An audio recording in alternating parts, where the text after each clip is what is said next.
So, advice that I can give to my younger self that I learned when I was 35, kasi ngayon ako 36. So the advice that I can give to my younger self, mga 15 years old, dapat at those age dapat nagbasa na ako. Nagbasa ako before, but the books that I read is not the same books that I am reading now. So it's very different. Fiction siya, but now I'm reading non-fiction books.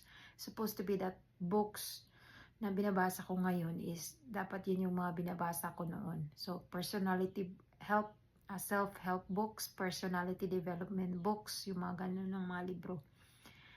So, yun dapat ang payo ko sa younger self ko na natutunan ko nung nag-35 ako.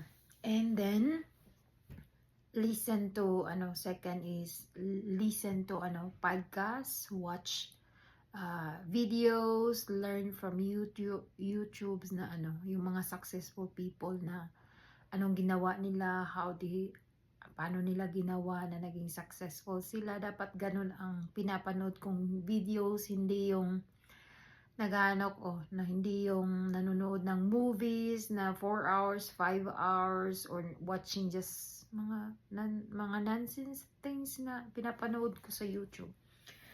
So that should be dapat yun yung natutunan ko when I was 35.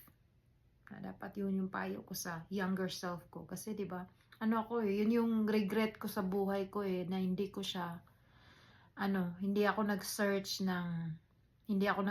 ng ganun. Bakit dapat libro ka kumakapit, hindi sa, kung anong gusto mong panuorin, okay lang. It's not that pala. Hindi pala dapat ganun. So yun po. So from then on, 35 years old going onward. So that's why those are my books. So, yan yung mga bago kong libro. May mga bago kong librong nabili. So, yan yung my free time. I spent, yan, magbasa ng mga libro na yung nirekomenda sa akin ng mga nakilala ko or yung mga napapanood ko. So, yun.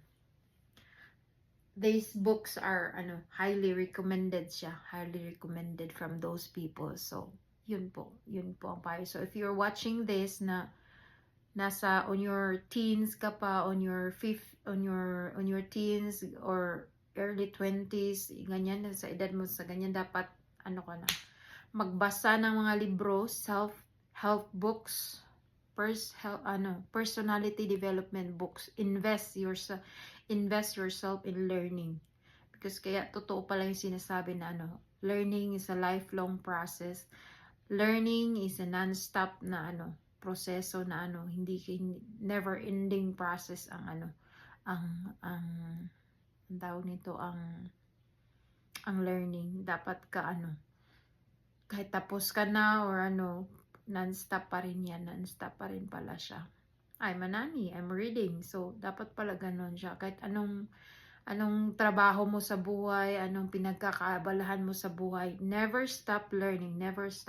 It's because there will be books that will help you, that will lead you into your life na gusto mong gawin sa buhay mo. Makikita mo yung librong yun na yun yung libro na mag-guide sa'yo kung anong gusto mong gawin sa buhay mo in the next 5 years, in the next 10 years, in the next of your life. So, yun po ang payo sa sarili ko.